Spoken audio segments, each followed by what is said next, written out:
अस्सलाम वालेकुम। टेट के बाद में एग्ज़ाम के बाद में अभी जो हम प्रोसीजर से आप लोग जा रहे हैं प्रेफरेंसेस फॉर्म फिल करने के लिए, तो ये सब में इम्पोर्टेंट एक कंसेप्ट जो समझना ज़रूरी है इस प्रोसीजर के अंदर, वो रहेंगी कि एक बिंदु एक पद, ये कंसेप्ट जो कहा गया, इसमें प्रेफरेंसेस फिल करने में बहुत अहमियत का रोल है और पूरी पूरी प्रोसीजर समझने के लिए। और सब में इम्पोर्टेंट चेंज बड़ा क्या है कि लास्ट प्रोसीजर में, लास्ट जो रिक्रूटमेंट हुआ टेट के जरिए, उसमें ये नहीं लागू था जो एक बिंदु एक पद वाला कंसेप्ट, जहाँ पर कि हमको उस तरीके से सोचना पड़े प्रेफरेंसेस फिल करते वक्त। वो आपको इस प्रोसीजर में ये चेंज किए गए हैं, इस वजह से आपको ये प्रोसीजर में सोच करके प्रेफरेंसेस उसके मुताबिक डालना चाहिए। पूरी कंसेप्ट समझ में आएंगी ये एक बिंदु एक पद की, तो फिर आपको प्रेफरेंसेस फिल करने में हेल्प होगी, क्लैरिटी आएगी। तो उसके अंदर चीज़ें समझने की कोशिश करते हैं ये है क्या चीज़ और हमको फिर उस ताल्लुक से क्या करना चाहिए। ठीक है, पहले तो एक रीज़न समझते, ये एक बिंदु एक पद की रीज़न क्या होने चाहिए हमारे प्रोसीजर के अंदर, ये रीज़न ये अप्लाई क्यों किया गया। क्योंकि जो पहले के एग्ज़ाम का जो रिक्रूटमेंट का जो तजुर्बा हुआ कि क्या हुआ कि मोर देन वन अपॉर्चुनिटी, मतलब एक कैंडिडेट को एक से ज़्यादा मौका जो मिल रहा था, उस वजह से पूरे प्रोसीजर का रिक्रूटमेंट का मकसद क्या रहता, जो खाली वैकेंसी है टीचर की जगह जो जितनी भी खाली हैं वो पूरी फिल की जानी चाहिए, वो पूरी होनी चाहिए। ठीक है, और जो कैंडिडेट एलिजिबल है उनको जॉब का मौका मिलना चाहिए। अब हुआ ये कि एक से ज़्यादा जगह कैंडिडेट अप्लाई करने की वजह से वैकेंसी खाली रही, एक जगह पे गए कैंडिडेट, फिर दूसरा मौका मिला, फिर दूसरी जगह पे और चले जा रहे।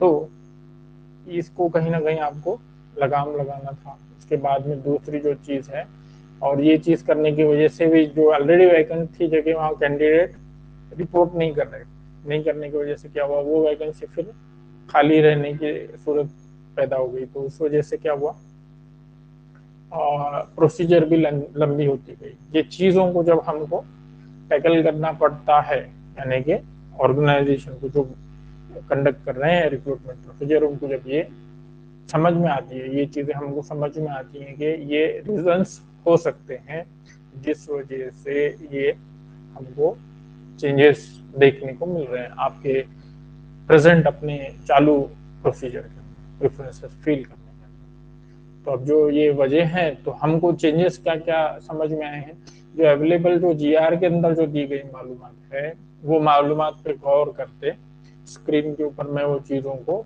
शेयर करता हूँ। और क्लैरिटी कब आएंगे कि ये चीज़ें, इनके रीजन समझ रहे, उनके इफेक्ट्स क्या होंगे, है ना। और जैसा कि आइंदा हम प्रोसीजर देखेंगे, फेज 1 होगा रिक्रूटमेंट का, तो इसके इफेक्ट्स क्या होंगे उसके अंदर, ये भी हम उसको समझते हुए चलते। स्क्रीन पे मैं वो चीज़ें शेयर करता हूँ और हम उसको समझने की कोशिश करते हैं।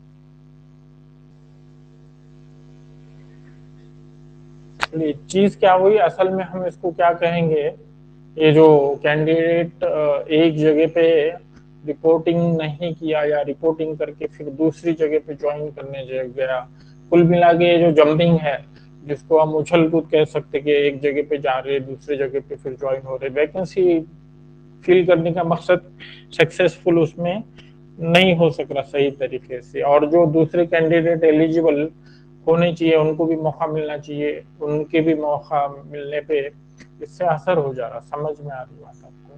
तो ये जो उछल कूद है उसके ऊपर लगाम लगेगा, और जो दूसरे कैंडिडेट हैं उनको भी मौका मिलना चाहिए। स्क्रीन नजर आ रही है आपको, स्क्रीन के ऊपर आप जो देख रहे, ये जीआर के अंदर जो दी गई मालूमात है, और जिस तरीके से हमने ये वजह देखी कि वैकेंसी जो है खाली रहना, कैंडिडेट्स जो है एक जगह से दूसरे जगह पे जंप करते रहना, ये चीज़ें कहीं ना कहीं उसको लगाम लगना चाहिए। इस वजह से ये हमको प्रोसीजर में बदलाव समझ में आता, नजर आता। ठीक है, और अब जो जीआर के अंदर जो दिख रहा है, ये शुरू में जो आया उसमें जो मालूमात दी गई है ये संस्था के बारे में जो है, जहाँ पे हम मुलाखती सह ये अटेंड करने जा रहे हैं। मुलाखती सह निवड प्रक्रियेत व्यवस्थापनांना मॅनेजमेंट क्या आहे 1:3 या प्रमाणात उमेदवार उपलब्ध करून देण्यात येणार आहेत। यानी कि एक पोस्ट के लिए, ये कहाँ की बात हो रही, विथ इंटरव्यू के अंदर 1:3 को 3 का रेशो मिलेगा, ये भी हमको पता चल गया, क्लॅरिटी आ गई। उमेदवारांची देखील त्यांची लॉक केलेल्या प्राधान्यक्रमानुसार, आगे का सेंटेंस भी उतना ही इम्पॉर्टंट है जो हमको बताया जा रहा, त्यानुसार उमेदवारांची देखील त्यांनी लॉक केलेल्या प्राधान्यक्रमांपैकी गुणवत्तेनुसार जास्तीत जास्त 3 प्राधान्यक्रमावर शिफारस होईल। ये मुलाखती सह के अंदर हम बात कर रहे हैं, जो सेंटेंस का मतलब होना चाहिए कि विथ इंटरव्यू के अंदर जैसे इंस्टीट्यूट को यानी कि संस्था को 3 कैंडिडेट अवेलेबल हो रहे एक पोस्ट के लिए, वैसे ही कैंडिडेट के लिए 3 प्रेफरेंसेस रिकमेंड किए जाएंगे, सिफारिश होंगे, यानी कि दिखने चाहिए। ये वो इसका सेंटेंस का मतलब हो रहा, मायने निकल के आ रहे, समझ में आ रहा। अब दूसरा आगे क्या लिखा हुआ है, एखाद्या संस्थेस, और जो विथ इंटरव्यू के लिए जो जा रहे, इंटरव्यू मान लो जहाँ पे अटेंड करे, एखाद्या संस्थेस मुलाखती सह या निवडीच्या प्रकारात रिक्त जागांच्या प्रमाणात पर्याप्त उमेदवार उपलब्ध करून दिल्यानंतर सदर निवड प्रक्रिया संबंधित संस्थेने शिफारस यादी प्राप्त झाल्याच्या दिनांकापासून 45 दिवसांच्या आत पूर्ण करणे आवश्यक आहे। मतलब ये हुआ कि ये इंस्ट्रक्शन संस्था को दी जा रही कि संस्था जो है कैंडिडेट का इंटरव्यू जैसा उनको रिकमेंड किया गया है, संस्था के पास भी वो 3 कैंडिडेट जो है वो पोस्ट के लिए वो उनके पास अवेलेबल हो जाएगा। तो यादी प्राप्त झाल्याच्या दिनांकापासून जो जो रिसीव होगी उनको यादी, उसके वो तारीख से लेके 45 दिन के अंदर ये उन्होंने प्रोसीजर पूरी करना, उनकी इंटरव्यू कंडक्ट करने की और प्रोसीजर वो 45 दिन के अंदर करना, ये उनको संस्था को इंस्ट्रक्शन दी गई है। ये भी समझने लायक चीज आपके लिए, ठीक है। तो यहाँ पे विद इंटरव्यू में 1:3 का समझ में आ रहा क्राइटेरिया, और विद इंटरव्यू अगर है तो वहां पे भी 3 प्रेफरेंसेस मिलना चाहिए कैंडिडेट के लिए प्रोफाइल में। ये सेंटेंस का मतलब हो रहा फिलहाल, तो एक्चुअल में जब हमको अलॉट किया जाएगा और विद इंटरव्यू में कितने मौके दिख रहे तो वो देखने वाली बात रहेंगी। चलिए ठीक है, नेक्स्ट आगे चलते। अब ये प्रोसीजर के अंदर सब में इम्पोर्टेंट क्या चीज होंगी, जब एक कैंडिडेट को जब एक मौका दिया जा रहा है तो बदलाव क्या है, इसके लिए किए गए बदलाव ये है कि भाई एक कैंडिडेट को एक जगह पे रिकमेंड किया गया, उसको अलॉटमेंट नजर आया प्रोफाइल के अंदर, तो वहां पे उसने रिपोर्टिंग करना, सही तरीके से अपने डॉक्यूमेंट्स प्रोड्यूस करना, जो कि मेंशन किए गए सेल्फ सर्टिफिकेशन के अंदर की डिटेल्स और उसके डॉक्यूमेंट्स जो अवेलेबल हैं, उनके क्वालिफिकेशन के ताल्लुक से, उनकी कैटेगरी के ताल्लुक से, जिस पोस्ट के लिए वो स्कूल में वहां पे अप्रोच कर रहे हैं प्रोफाइल के मुताबिक और अलॉटमेंट के मुताबिक, तो वहां पे वो वेरीफाई हो जाना, समझ में क्लैरिटी आ जानी, और वहां पे वो उनका वहां पे ये खत्म हो गया। अगर ये इंटरव्यू के इसमें बोल रहे हैं हम, तो इंटरव्यू में इसमें उनको तो एक ही स्कूल नजर आएगा, विदाउट इंटरव्यू में उनको तो एक ही स्कूल नजर आएगा, विदाउट इंटरव्यू में एक ही पोस्ट के लिए एक कैंडिडेट जा रहा है, क्योंकि इंटरव्यू तो होना है नहीं, और अपने डॉक्यूमेंट्स बता करके रिप्रोड्यूस करके वहां पर वो अपॉइंटमेंट के लिए एलिजिबल रहेगा। समझ में, वहां पे उनका रिकमेंडेशन हुआ, पोर्टल के जरिए अलॉटमेंट हुआ स्कूल के, वो स्कूल के लिए, ठीक है। अब ये कैंडिडेट जहां पे उसको अलॉटमेंट मिला जिस स्कूल में बगैर इंटरव्यू के, तो वो दोबारा कोई प्रोसीजर में फेज में शामिल नहीं रहेगा। समझ में आ रहा, वहां पे उनको लाजमी हो गया कि अपने डॉक्यूमेंट सही तरीके से पेश करना और बताना चाहिए। इसकी जिम्मेदारी भी कैंडिडेट की रहेंगी कि हमारी डॉक्यूमेंट सही हैं, और ये भी कहाँ पे दिया हुआ इंस्ट्रक्शंस वो भी देखेंगे आगे जैसे बढ़ रहे। इसका मतलब ये एक बिंदु वहां पे लॉक हो जा रहा, जो भी एक पोस्ट है वहां पे एक कैंडिडेट को रिकमेंड किया गया, तो वो कैंडिडेट का मौका भी लॉक हुआ, वो पोस्ट भी लॉक हुई। समझ में आ रहा, इस तरीके से इसका इफेक्ट क्या होगा, इसके नतीजे में क्या रहेंगे चीजें, जो ये प्रोसीजर जब फॉलो कर किया जाएगा तो उसका नतीजा ये हो के आएगा कि वैकेंसी खाली नहीं रहेंगी, चांसेस कम रहेंगे खाली होने के। जब कैंडिडेट को पता है कि उसको अगले फेज में शामिल नहीं कर सकता वो, या फिर दूसरा और कोई मौका नहीं है, कैंडिडेट वहां पे ज्वाइन कर लेगा, है ना। ठीक है, ये उसका इफेक्ट हुआ। दूसरा इफेक्ट ये होगा कि प्रोसीजर जो लंबी हो सकती थी, जो लंबी होने की गुंजाइश है, क्योंकि वैकेंसी खाली रही तो फिर उसको फिल करने के लिए और प्रोसीजर आ गई, वो जो लंबी प्रोसीजर होते जा रही है आगे बढ़ रही, तो वो भी नहीं होंगी। कैंडिडेट ज्वाइन करेंगे वहां पे कंपल्सरीली, जब उसको अलॉटमेंट मिलता है तो विदाउट इंटरव्यू के अंदर। समझिए इससे जो होने वाला इफेक्ट है उसको। अब ये चीजें समझ में आ गई।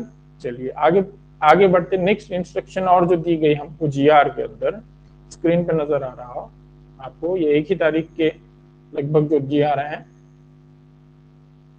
इस चीज को भी समझने की कोशिश करें। उमेदवाराचे चालू चाचणी परीक्षेतील गुण मुलाखतीशिवाय व मुलाखतीसह या निवडीच्या प्रकारासाठी मिळून केवळ एक वेळ निवडीच्या शिफारशीसाठीच लागू राहतील। उमेदवारास निवड प्रक्रियेत पुन्हा सहभागी व्हावयाचे असल्यास त्यास नव्याने चाचणी परीक्षा द्यावी लागेल। इसका मतलब ये क्या हुआ, जो चालू अपना प्रोसीजर है टेट 25 के थ्रू जो हम प्रेफरेंसेस फिल कर रहे कैंडिडेट्स, मुलाखती शिवाय और मुलाखती सह दोनों के इसके अंदर मिला करके मिळून मिळून यानी कि मिला करके केवळ एक वेळ निवडीच्या मिला करके एक मौका मिलेगा अपॉइंटमेंट का, यानी कि अलॉटमेंट एक मिलेगा दोनों में से एक निवडीच्या शिफारशी साठीच लागू राहतील। समझ में आ रही बात। हम भले ही भर रहे हैं विथ इंटरव्यू विदाउट इंटरव्यू, जो मायने निकल के आ रहे सेंटेंस के वो ये है कि हमको मौका एक मिलेगा, एक विदाउट इंटरव्यू या विद इंटरव्यू में। समझ में। उसके बाद में निवड उसको और फिर से शामिल होना है, अगर प्रोसीजर के अंदर फिर से शामिल होना है अपॉइंटमेंट के, रिक्रूटमेंट के नेक्स्ट फेज के प्रोसीजर के अंदर शामिल होना है, तो उसको अगले एग्जाम के जरिए आना पड़ेगा। ये एग्जाम के अंदर का उनका सफर खत्म हो जाएगा वहां पर। समझ में आ रहा क्या। जैसे ही उनको अलॉटमेंट मिल जाता और वो स्कूल में या फिर वो ज्वाइन करें या नहीं करें, नेक्स्ट उनको मौका कोई होना है तो वो नेक्स्ट एग्जाम के थ्रू आना पड़ेगा। ये जो दिया गया मीनिंग है, एक निवडीच्या शिफारशीसाठीच लागू राहतील।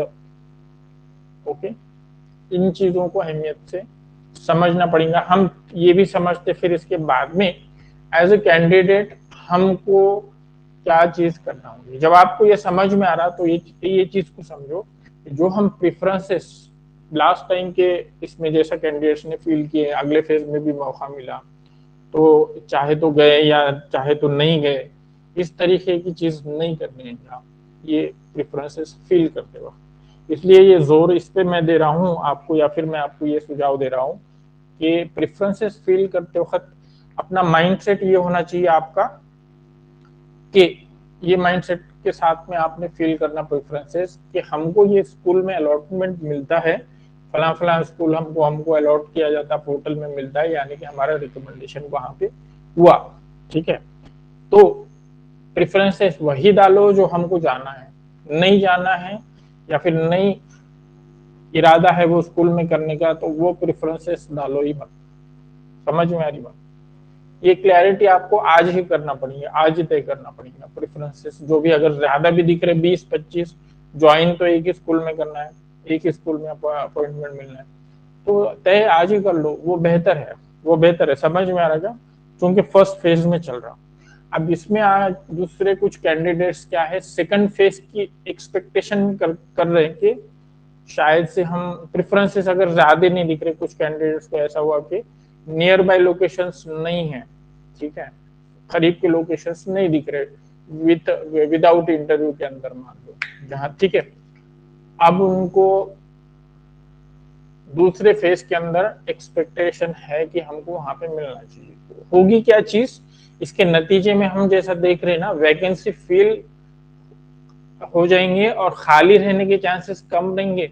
ऐसा नहीं होगा कि कैंडिडेट अपना ज्वाइन किया हुआ पोस्ट छोड़ रहा वहां से, या फिर वो वैकेंसी फिल नहीं होने के चांसेस ये प्रोसीजर की वजह से कम रहेंगे। इसका मतलब ये भी हुआ कि जो आगे वैकेंसी क्रिएट हो करके आएंगी अगले फेज में जैसा बढ़ते, वो भी कम हो जाएंगी। क्या आपको समझ में आ रहा? चूंकि वैकेंसी फिल करना है, जो ज्वाइन कर रहा कैंडिडेट उसको मालूम है कि दूसरा मौका नहीं है, तो वो भी वैकेंसी क्रिएट होने के चांसेस कम हो जा रहे हैं। अगले फेज के लिए प्रोसीजर लेंदी नहीं हो रही। जब प्रोसीजर लेंदी नहीं हो रही तो जो एक्सपेक्टेशन ये करके बैठेंगे कि हम आगे के फेज के अंदर ज्यादा होप्स रख सकते हैं, तो ये चीज पे आपको गौर करना पड़ेगा। कितना आप उस पर उम्मीद लगा सकते, कितना आपको रिस्क लेना चाहिए इस तरीके का, ये भी आपको तय करना पड़ेगा। चूंकि आप देखो, अब दूसरी कंफर्म चीज होने वाली क्या रहेंगी इसके अंदर, इस बात को भी समझते। पोर्टल में हमको आज के वक्त में, आज के फेज में, भले ही हमारे नजदीक के लोकेशंस नहीं दिख रहे और हमने क्या करे, फिल किए, चलो ये हमको मौका है, हमने उसमें फिल किए, हमको आगे का नहीं पता, और हमको उसमें से स्कूल अलॉट हुआ, हमको अपना शहर और अपना लोकेशन छोड़ के दूसरे शहर में जाना पड़ा ज्वाइन करने के लिए।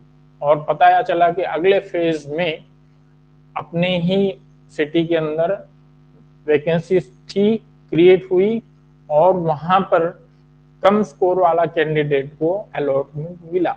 और ये जो चीज मैं अभी बता रहा हूँ आपको, ये डेफिनेटली होने की पूरी पूरी गुंजाइश है, जिसमें कि सेकंड फेज में कम स्कोर का कैंडिडेट उसको मौका मिलेगा, और हम ज्यादा स्कोर है लेकिन फेज वन में हमको हमारे प्रेफरेंसेस करीब के नहीं मिले, तो हमको जो अवेलेबल थे उसमें से ज्वाइन करना पड़ा। समझ में आ रही बात? अब ये जो है मुकद्दर की या किस्मत की बात है।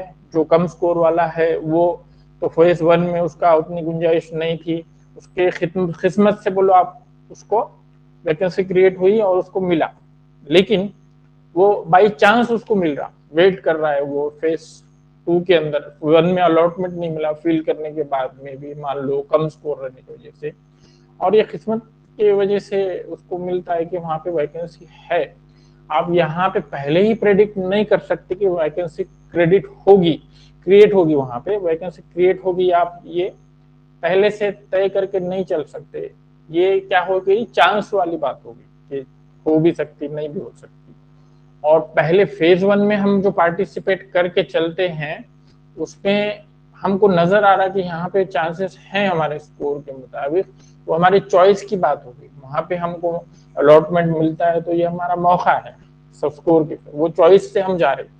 तो आप ये रिग्रेट के लिए भी तैयार रहो, जो लोग जो है प्रेफरेंसेस फिल कर रहे हैं, हमको जॉब हासिल करना है और हमको जहाँ पे मिलता है हम जाने के लिए तैयार हैं, ये अपना माइंड सेट होना चाहिए। और उसके बावजूद कोई रिग्रेट होता है कि बाद में की कंडीशन में अपने होम होम सिटी में दूसरे कैंडिडेट, कम स्कोर के कैंडिडेट को भी अपॉइंटमेंट यानी कि अलॉटमेंट मिलता है, तो ये रिग्रेट नहीं रहना चाहिए अपना। तो आज का माइंडसेट आपका क्या होना, हमारी जहनी हम तौर पे हम तैयार रहना चाहिए कि हमको जहाँ पे मिला, हम फेज वन के लिए अगर मिलता है मौका तो हम आपको बाय चॉइस मिलेगा, जो प्रीफर हम फील कर रहे हैं। आखिरी बिल्कुल मान लो 15 ही हमको दिख रहे विदाउट इंटरव्यू के अंदर, और 15 नंबर पे भी हमारा स्कूल अलॉट हो रहा है, तो वो स्कूल में जाने की हमारी माइंडसेट रहना, जाने की हमारी तैयारी रहना, ये आप क्लियरली समझ लीजिए।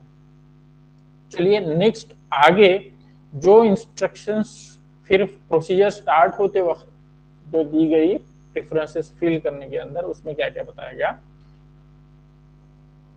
टेट 2025 चाचणी परीक्षेतील गुण मुलाखतीशिवाय विदाउट इंटरव्ह्यू व मुलाखतीसह विथ इंटरव्ह्यू या निवडीच्या प्रकारासाठी मिळून केवळ एक वेळ निवडीच्या शिफारसीसाठी लागू राहतील। अभी जो हमने देखे, म्हणजेच पोर्टल मार्फत एकदा निवड झाल्यास त्या चाचणीतील गुणाधारे दुसऱ्या पदावर निवड होणार नाही.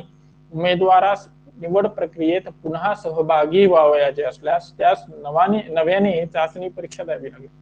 अब यहाँ पे इसके मायने ये हुए कि दोनों में से हमको एक मौका मिलने वाला विद इंटरव्यू विदाउट इंटरव्यू यहाँ आने के अलॉटमेंट का, और वो मिलने के बाद में हमारा रिकमेंडेशन हुआ, निवड हुआ, हम चूज किए गए, तो वो स्कोर के ऊपर मान लो हमने मान लो फॉर एग्जांपल एक कैंडिडेट है जो 1st to 5th के लिए भी एलिजिबल है, 6 to 8 के लिए भी एलिजिबल है, उसके मुताबिक उसका क्वालिफिकेशन भी है, हाँ ठीक है, तो इसमें भी हायर सेकेंडरी में भी जा सकता वो पढ़ाने के लिए।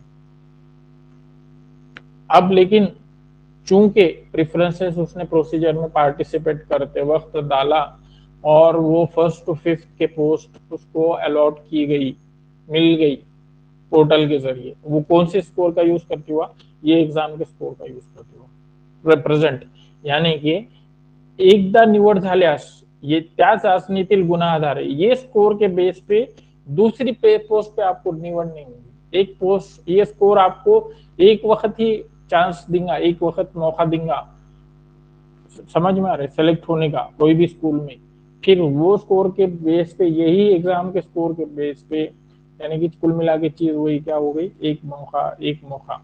तो जो प्रेफरेंसेस जो डालने वाले हैं वो अहमियत के हो गए, और अपना माइंडसेट तैयार रहना कि हमको जाना है तो ही वो प्रेफरेंसेस हमको चूज करना है। प्रेफरेंसेस चूज करते वक्त क्या क्या चीजें देखना है, कैटेगरी के अंदर जो हम अप्लाई किए हैं उसमें वैकेंसी कितने अवेलेबल हैं, हमारे क्वालिफिकेशंस के अकॉर्डिंग वैकेंसी वहां पर हम है, ये चीजें वेरीफाई कर लो। उसके अंदर जो है नेक्स्ट और चीज जो बताना चाह रहे, प्राधान्यक्रम जनरेट करून लॉक करण्यापूर्वी उमेदवारांनी आपल्या शैक्षणिक, व्यावसायिक व इतर अर्हतेनुसार प्राधान्यक्रम जनरेट झाले असल्याची खात्री करावी। काही तांत्रिक बाबीमुळे, तांत्रिक यानी कि टेक्निकल रीजन की वजह से अपवादात्मक प्रकरणी अथवा सेल्फ सर्टिफिकेशन में मध्ये चुकीची माहिती नोंद केल्यामुळे जनरेट झालेले प्राधान्यक्रम उमेदवारांच्या शैक्षणिक व व्यावसायिक अर्हतेशी, अन्य पात्रतेशी सुसंगत नसतील तर असे प्राधान्यक्रम उमेदवारांनी लॉक करू नयेत। असे केल्यास व परिणामी उमेदवाराची चुकीच्या पदावर नियुक्तीसाठी किंवा मुलाखतीसाठी शिफारस झाल्यास उमेदवार स्वतः जवाबदार राहील। मायने ये हुए कि टेक्निकल रीजन भी हो सकता नहीं, वहां पे गलत प्रेफरेंस आने का जो मेंशन किया हुआ है उसका सेंटेंस का मतलब मायने ये हो रही, या फिर सेल्फ सर्टिफिकेशन के अंदर कोई गलत इंफॉर्मेशन फिल की गई आपके जरिए जो कि मैच नहीं होती पोस्ट के ताल्लुक से।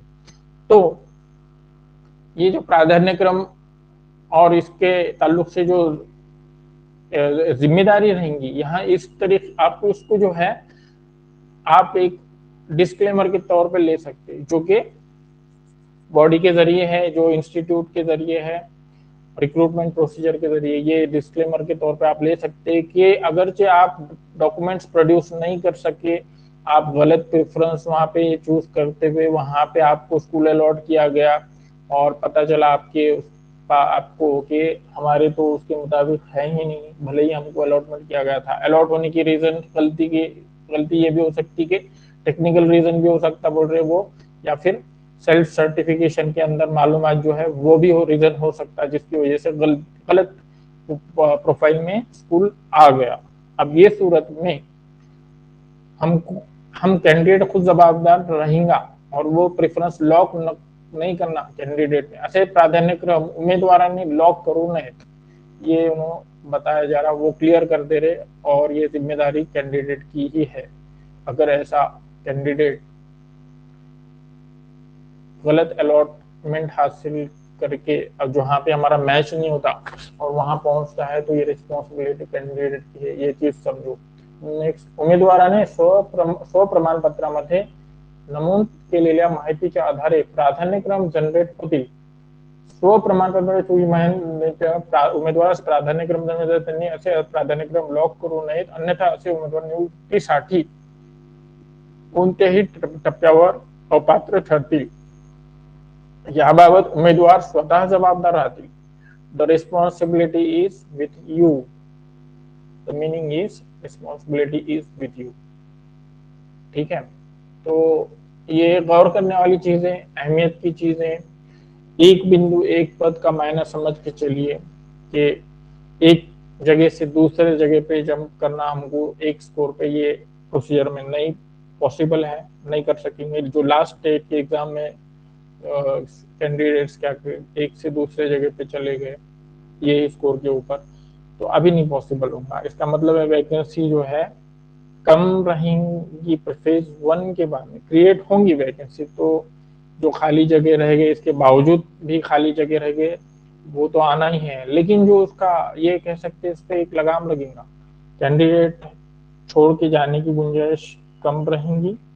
और फेज 2 से ज्यादा जो एक्सपेक्टेशन रख रहे कि अब ऑलरेडी प्रेफरेंसेस दिखते हुए हम सेकंड के अंदर और वेट करके और सोचेंगे, तो ये थोड़ा सा वो खुद रिस्क लेने वाली चीज कर रहे हैं, जो हमें आज पता नहीं है क्या चीज होगी। इतना पता है कि कैंडिडेट जो ज्वाइन जाएंगे उन जगहों पे, वो ज्वाइन करने का माइंडसेट रहेगा उनका। उनको भी पता है जो ज्वाइन करेंगे कि उन्हें दूसरे तरफ जाने का उनका मौका नहीं रहेगा। तो ये सूरत में क्या चीजें हो सकती है आप खुद सोच सकते बेहतर। चलिए, उम्मीद है कि ये चीजों को और एक बिंदु एक पद का मायने समझते हुए पूरी प्रोसीजर में प्रेफरेंसेस हमको फिल करते वक्त जो चीज़ों का ख्याल रखना है, अगर माइंडसेट पक्का है जाने का, तभी आप फिर प्रेफरेंसेस फिल करके लॉक करिए। वहां पे अगर लगना है तो जाने की पूरे पूरे आपके तैयारी रहनी चाहिए। ठीक है, उम्मीद है कि इससे आपको क्लैरिटी आई होगी कंसेप्ट समझने में और अपना डिसीजन तय करने के अंदर।